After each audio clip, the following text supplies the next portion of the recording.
नमस्कार मित्रांनो, आर्थिक वर्ष 2024-25 हे चालू झालेले आहे व या आर्थिक वर्षासाठी कोणते नवीन नियम आहेत तर त्याबद्दलची माहिती आपण या व्हिडिओमध्ये पाहूयात। तर मित्रांनो, त्यासाठी व्हिडिओ नक्की शेवटपर्यंत पहा। तर मित्रांनो, केवायसी नसल्यास फास्टॅग बंद। आजपासून केवायसी नसल्यास फास्टॅग काम करणार नाही। जर तुम्ही 31 मार्चपर्यंत फास्टॅग केवायसी अपडेट केले नसेल तर टोल भरणं कठीण होईल। आजपासून तुमचा फास्टॅग निष्क्रिय होईल। NPA खाते लॉगिन नियम बदलला।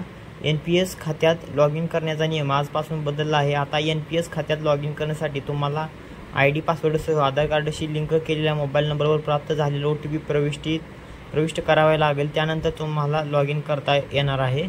मित्रांनो, त्यानंतरचा नियम आहे EPFO खाते हस्तांतरण। एखाद्या कर्मचाऱ्याची नवीन आर्थिक वर्षात नोकरी बदलल्यास त्याचे कर्मचारी भविष्य निर्वाह निधी संघटना EPFO खाते आपोआप नवीन कंपनीकडे हस्तांतरित केले जाईल। आतापर्यंत कर्मचाऱ्यांना खाते हस्तांतरित करण्यासाठी निवेदन द्यावे लागत होते, आता त्याची गरज भासणार नाही। त्यानंतरचा निर्णय आहे नव्या टॅक्स रेजिममध्ये प्रवेश।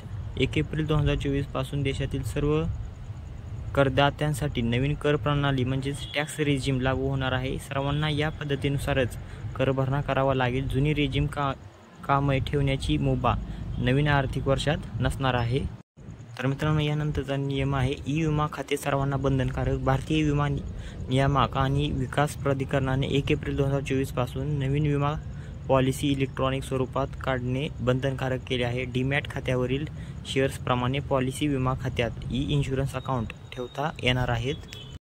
त्यानंतर मित्रांनो, नवीन बदल विमा पॉलिसी नियमात बदल। आजपासून विमा पॉलिसी सरेंडर करण्याचे नियमही बदलले आहेत। आता सरेंडर व्हॅल्यू तुम्ही किती वर्षांनी पॉलिसी सरेंडर केली यावर अवलंबून असणार आहे। तर मित्रांनो, यानंतरचा बदल औषधे महागली। 1 एप्रिलपासून अनेक औषधांच्या किमती वाढल्या आहेत। औषध किंमत नियामकाने नॅशनल लिस्ट ऑफ अत्यावश्यक औषधांचा LEM अंतर्गत पेन किलर, अँटीबायोटिक्स आणि अँटी इन्फेक्शन औषधे यासारख्या काही आवश्यक औषधांच्या किमती चढवल्या आहेत। यामुळे सर्वसामान्यांच्या खिशावर बोजा वाढणार आहे। यानंतरचा नियम SBI क्रेडिट कार्ड संबंधित आहे। SBIच्या क्रेडिट कार्ड नियमामध्ये मोठा बदल करण्यात आला आहे। 1 एप्रिलपासून भाडे भरल्यास तुम्हाला कोणत्याही प्रकारचे रिवॉर्ड पॉईंट मिळणार नाहीत। तर मित्रांनो, यानंतरचा बदल ओला मनी वॉलेटशी संबंधित आहे। आपण लहान प्रीपेड पेमेंट इन्स्ट्रुमेंट PPI मध्ये रूपांतरित होत असल्याचा ओला मनी वॉलेट ने जाहीर केले। त्यामुळे इथे ग्राहकांना आता जास्तीत जास्त ₹10,000 दर महिन्याला लोड करता येणार आहे।